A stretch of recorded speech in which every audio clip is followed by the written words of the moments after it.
Welcome into the Wrestling with Legends podcast. I am your host, Vince McKee. Today's guest, you remember him from WWF Primetime Wrestling. It is Jameson. Sit back, put your feet up, and grab something cold to drink. Up next on the Wrestling with Legends podcast is Jameson. Get to a spot. So, fans, on the show today we have John DiGiacomo. You guys obviously remember him as Jameson, one of the more hilarious characters in WWF old school kind of lore. Welcome to the show, sir. Thank you. So happy to be here. Oh, yeah, we're definitely happy to have you. So just want to get started right from the top here because we know, Vince McMahon, the rumor is Vince McMahon had discovered you as you were doing improv comedy and then approached you afterwards for a job. How familiar were you with the WWF product before you met Vince McMahon? Well, I would say that not terribly familiar, except that Vince blew it up. I mean, he, with the MTV thing, I knew all the main players, basically. Was somewhat of a fan growing up, but I'm talking like 10, 11, 12 years old. So I was not unfamiliar with it, but it wasn't. The funny thing is that I recognized him in the audience, and I really played to him. With the thought that, that Jameson was literally my first acting experience, and I really didn't have any desire to become an actor. I was doing stand-up, and that was my love. But I still thought, wow, what a great opportunity this is. I'm going to take full advantage of it, and it happened.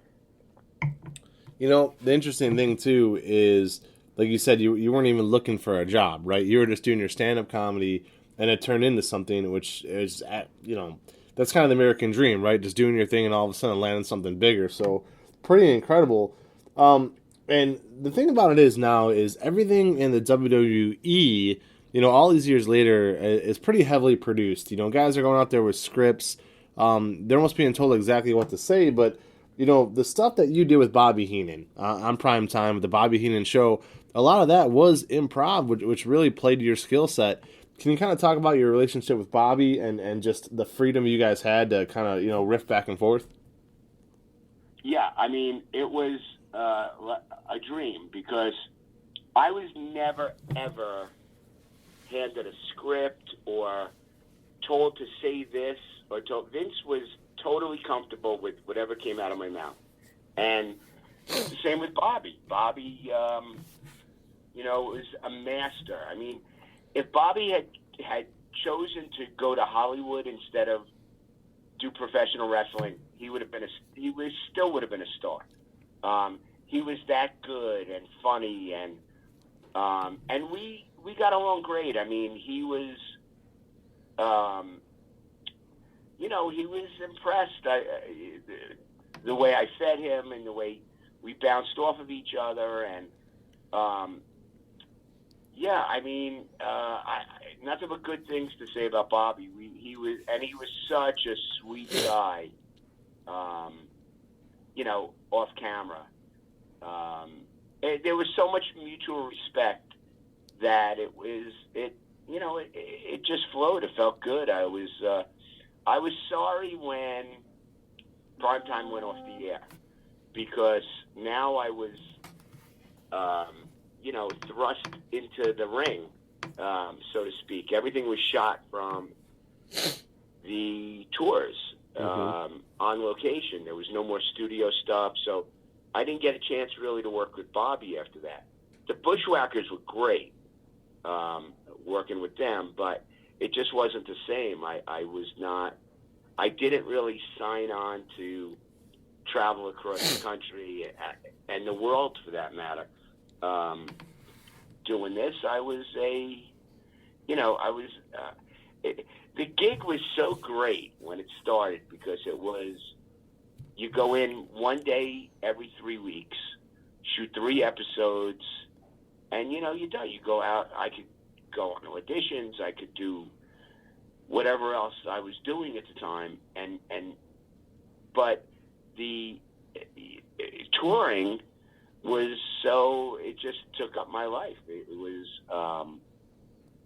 it's all I could do. I really couldn't audition for anything because you never knew where you were going to be next. And but Bobby was great. I mean, I have such fond memories of making him laugh, where they had a cut and we had to reshoot it because, he can't be laughing, and being this, heel, and laughing at, something I said or did but just nothing but love for that man from me.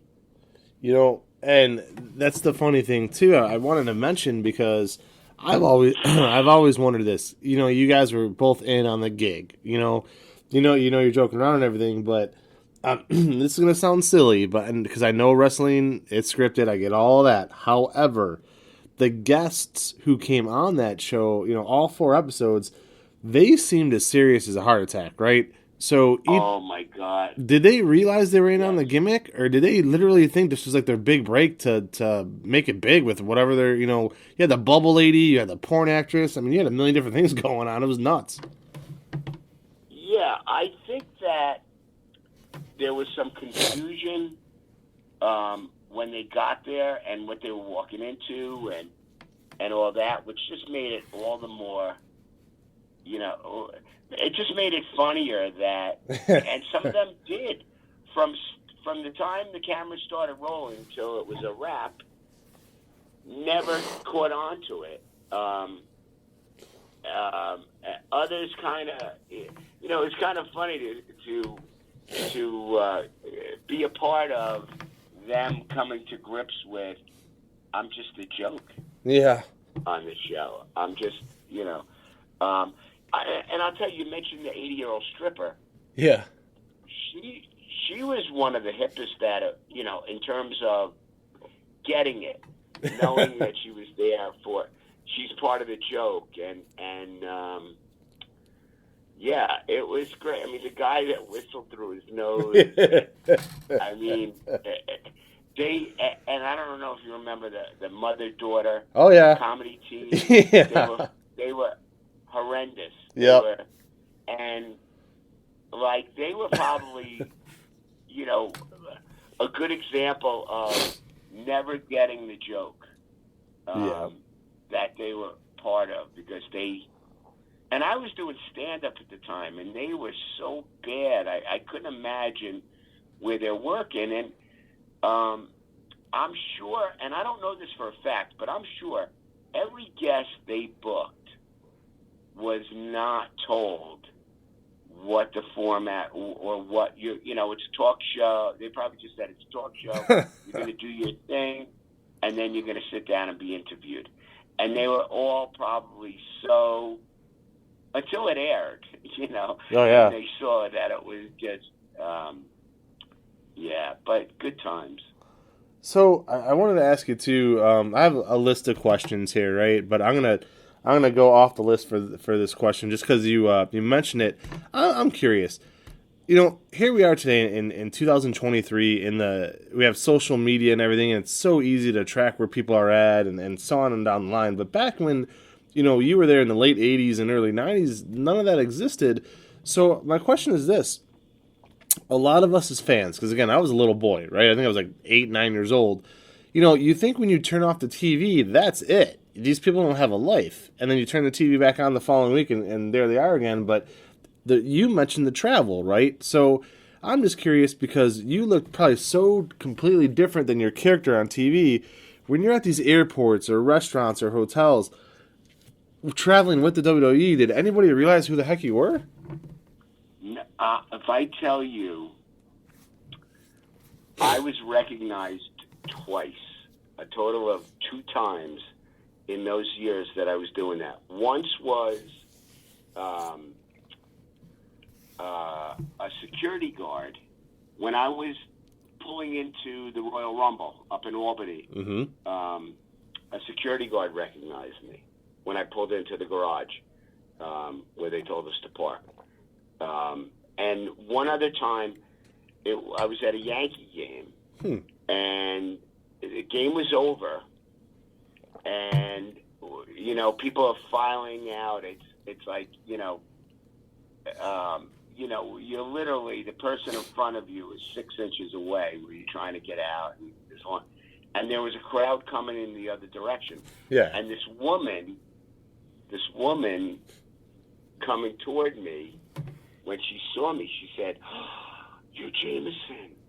And I kid you not, when I was traveling with them, I would do my thing, do my whatever it was, my routine, my bit and I'd go in and shower and get changed, regular clothes, regular hair, and everything, and I would walk out into the audience and watch the rest of the show, and I never ever got recognized. Even now, when I do shows now, well, it's freaking 30 years later, but when I do shows now, like signings, and I walk into the whatever it is, the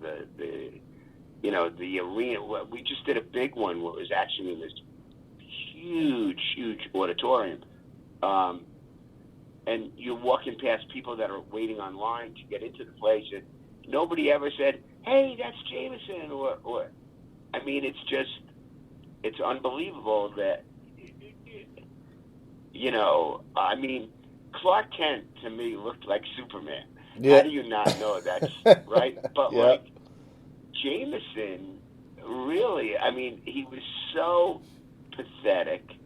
I never got confused, you know what I mean? And I never, nobody ever said, I never blew anybody's cover because people saw me as John and not Jameson. The next two questions I'm going to combine into one because they really do play off of each other, and that is this basically. And I'll use the '92 Royal Rumble in Albany as a perfect example for this. How much were you allowed to know about backstage stuff? Who was going to win? Different pushes going on, and at the same time, were there veterans or not really writers, but bookers or match producers like Pat Patterson, for example? Were they against that? Like some of the more old school guys, were they more so like against somebody like yourself who was probably seen as an outsider coming into, their kind of old school club there? Were they against you knowing the finishes of matches and things of that nature? Yeah, I mean, I was privy to anything that was, if I asked or if I was interested and I really never asked. I would overhear guys in the locker room, in the dressing room, talking about, when we do this, you got to do this. Talking about what they were doing. But if I would have asked the questions, I'm sure I could have found out what was going to happen next, or what was going to. And real important to that question is that a lot of the old school guys did not like me. Not that they didn't like me personally, but they didn't like the character, did not think it was good for wrestling. And it really, I just think that, I think Vince took a lot of heat from his guys like Pat Patterson, that they didn't have much use for Jameson. And Vince was he was so good to me. He was so, when things change, he was like, "Jameson, I'm going to hook you up. Don't worry. You're part of us. You're going to," like when they went from the Bobby Heenan show, now I'm on Primetime, and then when Primetime changed over to Raw, that Vince was always looking to put me somewhere that I could do my thing. And but the old school guys, they didn't have a lot of use for Jameson. And I don't have any ill will toward that, or I get it. Jameson was not a wrestling character. But Vince was like, "This is the guy I need that can go toe-to-toe with Bobby. And I was hired purely for the Bobby Heenan show, nothing else. And then when USA canceled it, Vince was like, how do we hold on to this guy? And they just made me an audience plant at the studio show, the primetime. And the creative people set up situations that I would get involved. And basically it was, pissing off the bad guys and getting rescued by a good guy. Yeah. Every episode. And I'll tell you what. How it played out. Oh my gosh. So I have to tell you, because that was my next question, right? And my favorite episode I wanted to bring up and get your input on this, okay? Because you and it did the exact same thing you just said, right? Piss off the bad guy, get rescued by the good guy. The $1 million belt. I am sorry, but that is one of the funniest things I've ever seen. So, and I still watch it to this day. I'll be on the treadmill at the gym or doing something. I'll be watching some old wrestling, and that episode came on the other day, and I couldn't stop laughing. So, just take me behind the scenes on that one, right? As I'm watching it, I know that the other people in the audience, I'm starting to wonder, like, do they know he has the belt on, and that's why he keeps, getting up to, use the bathroom and all that. They kept joking around about it, but I just thought that was hilarious. So, did you actually have the $1 million belt on your waist as you were sitting there the entire time? And also, when you kept going off the stage, how far did you go off? And, like, could you hear them making those noises, like the drilling sounds and everything else? And, like, just kind of walk me through the production of that. I'm dying to know. Yeah, not far from the curtain was the green room. And then there were dressing rooms. And I would basically hang out in the green room, which was literally a Skinner spit away from the stage. And I mentioned Skinner because he actually spit on me at one point. But yeah. But no, it was very close. And as far as I don't remember if I had the belt on while I was sitting in the audience for that, or if they just they took it off and put it back on me when Ted and Sherry came around with the what do you call it, metal detector. Yeah.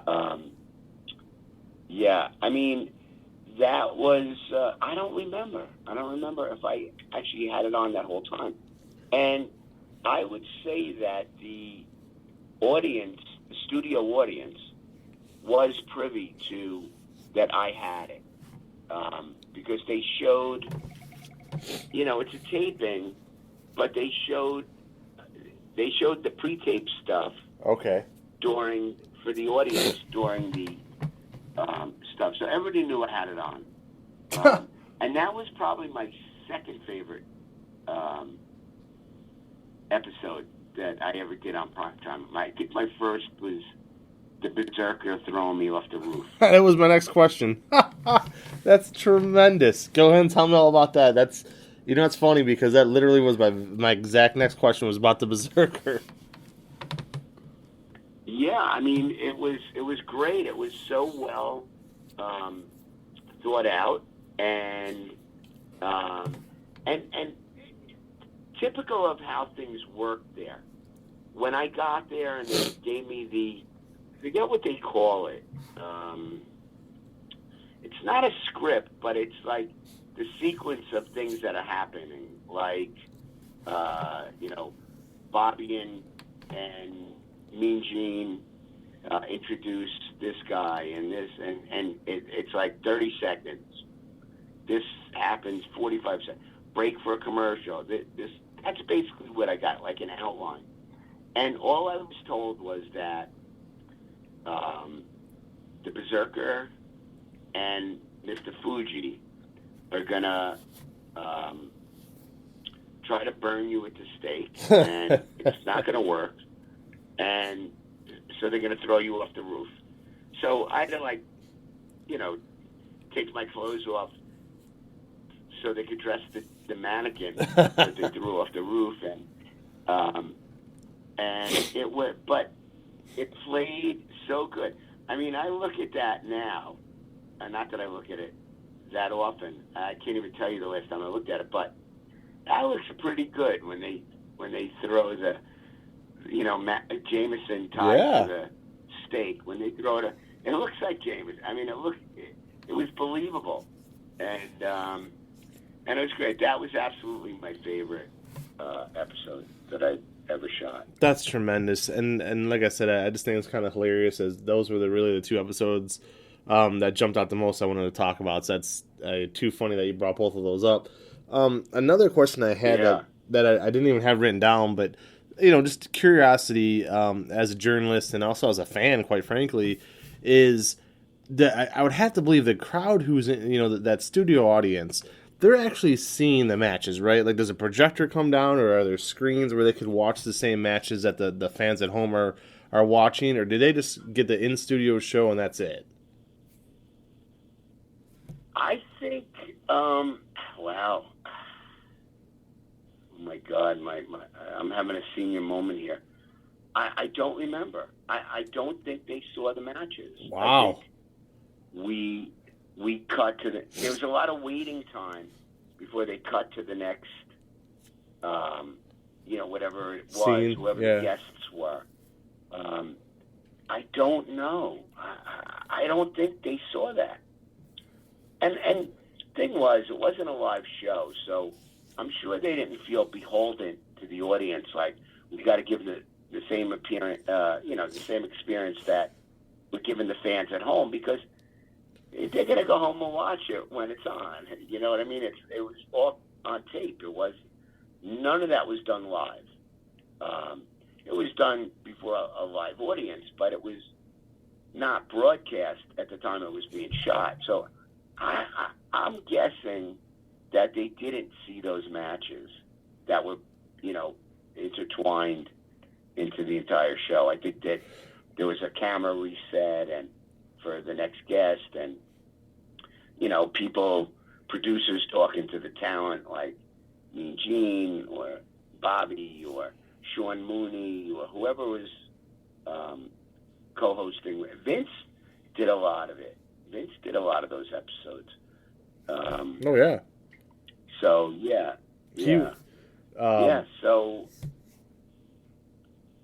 Yeah, I mean, Sean Mooney was actually one of our first guests we ever had back in 2020 when we started the show, and just a wealth of knowledge on a lot of things.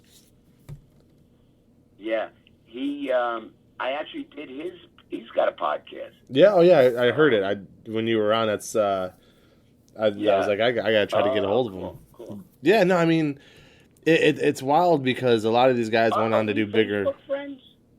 With Sean? No, you and I. Yes, sir. We must be.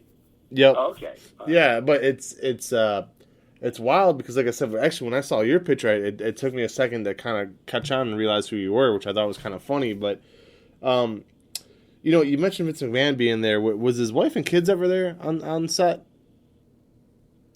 Or was it just Vince? Vince? Mm-hmm. No. I met both kids. I met his wife. Not every episode, but certainly enough that I met them and they were young. I mean, I look at, I see his daughter now, and I remember she was a little girl. Yeah. And his wife was so sweet, and Shane was a cool kid. You could kind of tell he was probably going to get himself into the business, and but nice family. Vince, not everybody loves Vince, but he was so good to me that I got nothing but love for that guy. There was a time in the WWF when you were there. Now, this has nothing to do with you per se, I get it, but one of the biggest things they did in 1990 was they switched the belt. They took it off of Hulk Hogan and put it on the Ultimate Warrior. Was there, because when you were backstage and listening to these guys talk, was there any kind of heat going on about that, or any kind of discussions as to why they would take the belt off of Hogan and put it on the Ultimate Warrior? Not really. I'm sure that those discussions were being had. I was so not I was so far removed from getting into the backstory and what was going on and why they were doing this and why they were doing that. I was just, kept to myself. And so I don't know that. I do know that Hulk was a pretty popular guy. And I hate to even say this, and I try not to be controversial on these shows, but Ultimate Warrior was not, in terms of, the camaraderie kind of thing. I mean, everybody thought he took himself a little too seriously. Oh, my God, I should not be saying all this. No, it's completely fine. But, yeah, I know. I don't like to, cast aspersions on anyone, even guys that did. And, I don't know him. I didn't know him personally like I got to know a lot of the wrestlers personally. And I just never, never crossed paths with him, even though we were both in the same arena at the same time, or the same studio at the same time. It just, I can't shed any light on why they did that or anything like that. I just was not that involved. I just worried about what I had to do.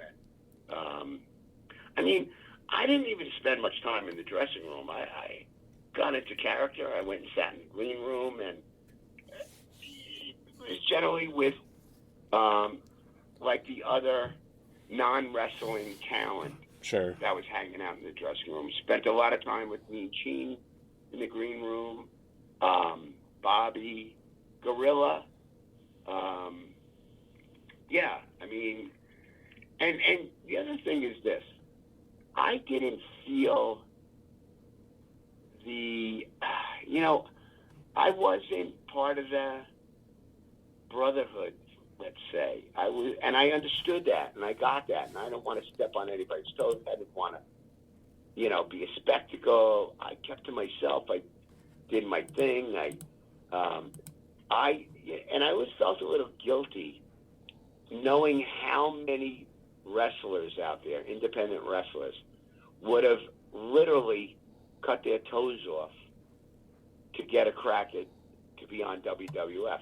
And I was handed this not because I, went through all those bumps and bruises and going to wrestling school and I kind of felt guilty. I kind of understood anyone that had any resentment toward Jameson, because my star rose fast there.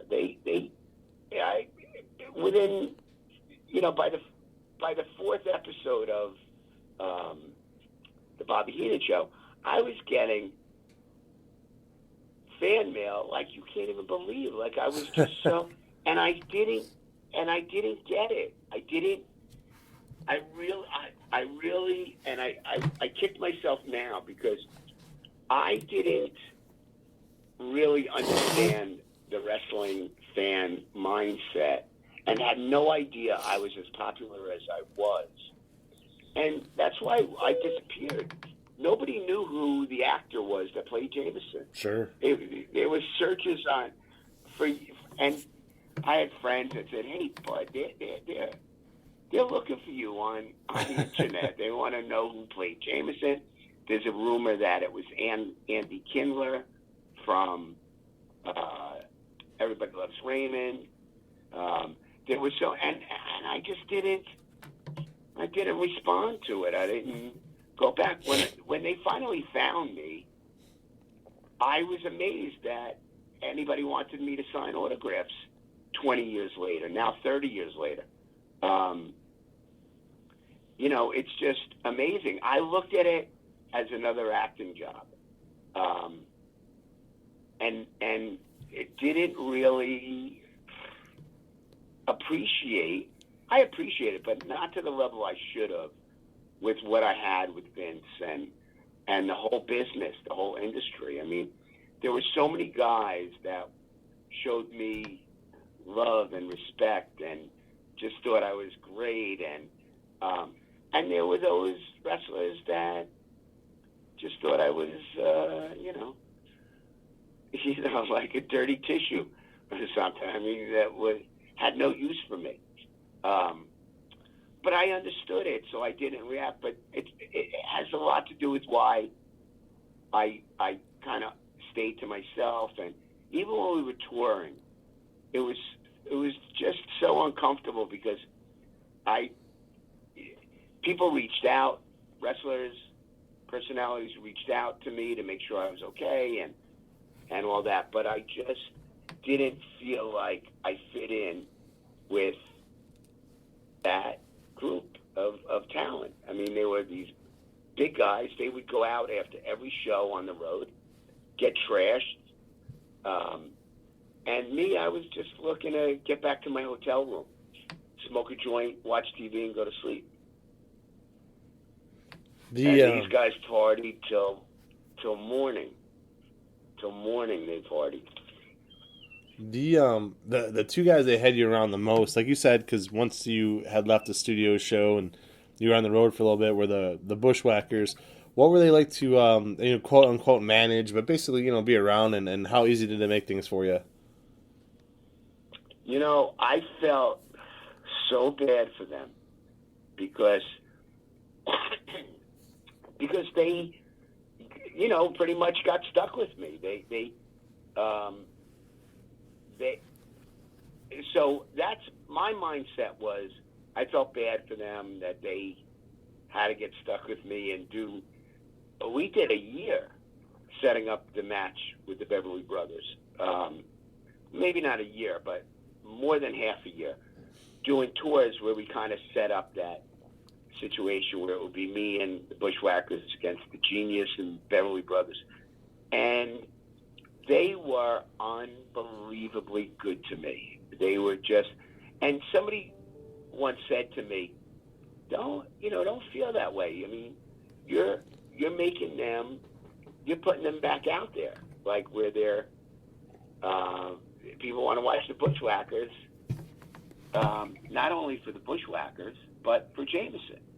So, but I still had that discomfort of, I'm sorry, guys, that they're making you do this. I never said that to them, but that's how I felt. But they were awesome.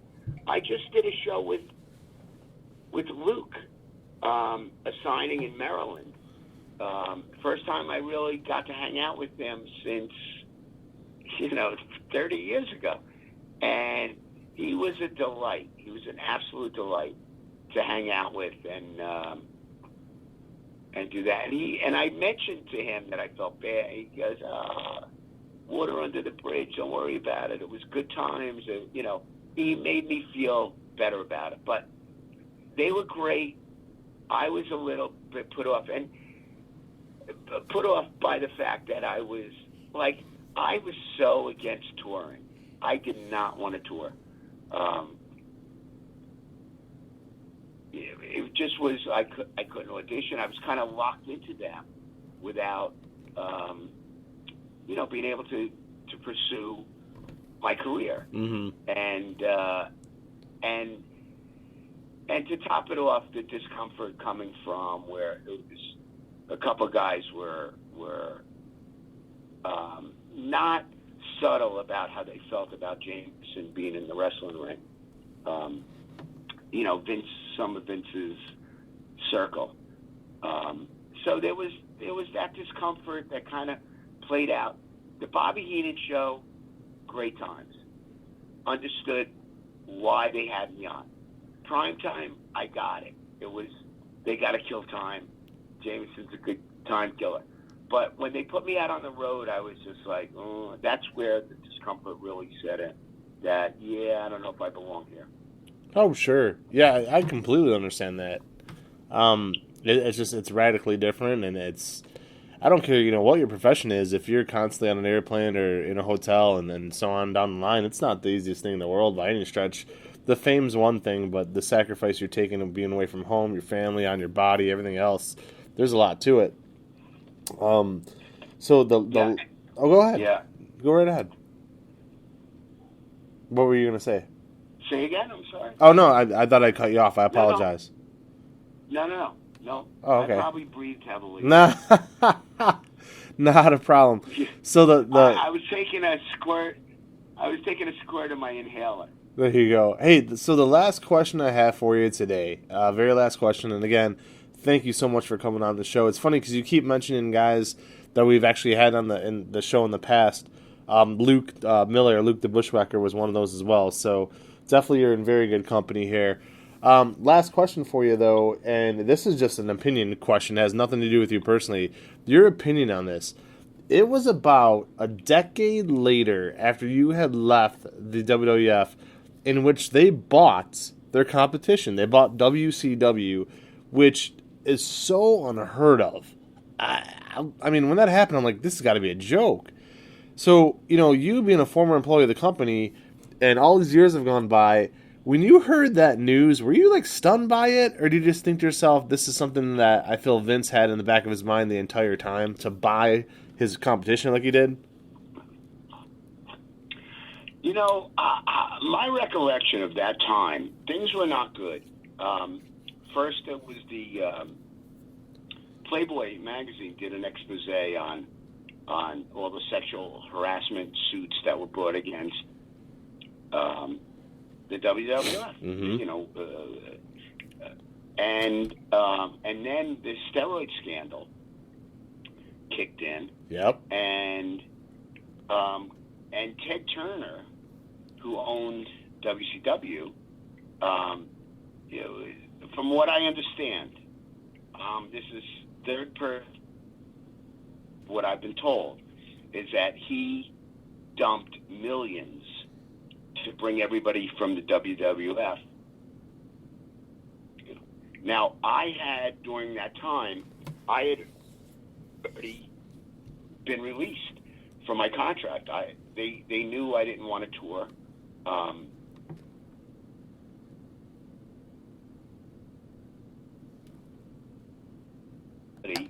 I would have had to relocate to Atlanta, which was where their studios were. And I was not good with that. So I turned that down. But I don't, that's about as much as I know in terms of, and then they recovered. Vince recovered. I mean, he was sued for multi-millions of dollars. And I guess Ted Turner got tired of it or didn't want to fight the fight and sold it off. I don't know. I don't know any of those details. I was not even a fly on the wall. My mind was so always somewhere else for that next big job that I might get, because I was starting to do movies, I was starting to do commercials, and I never played another nerd. That's funny. Everything I played was gangs and mafia and tough guys and stuff like that. And agents who knew me as Jameson would always send me out on these nerd auditions, and I never booked one. Jameson is the only nerd I ever played. That's something else. Well, that's all incredible stuff. Again, we wanted to thank you. Sometimes we take fans behind the scenes. It's actually 9:41 in the morning here, so definitely we appreciate you. I don't think we've ever filmed, or not filmed, but recorded an interview this early in the day, so definitely kind of cool to do that. We appreciate it as well. Just want to wish you the best of luck, and thanks again for coming on the show.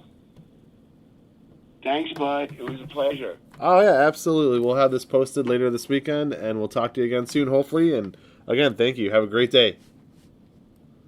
All right, Vince. You too, bud. Bye now. Bye now.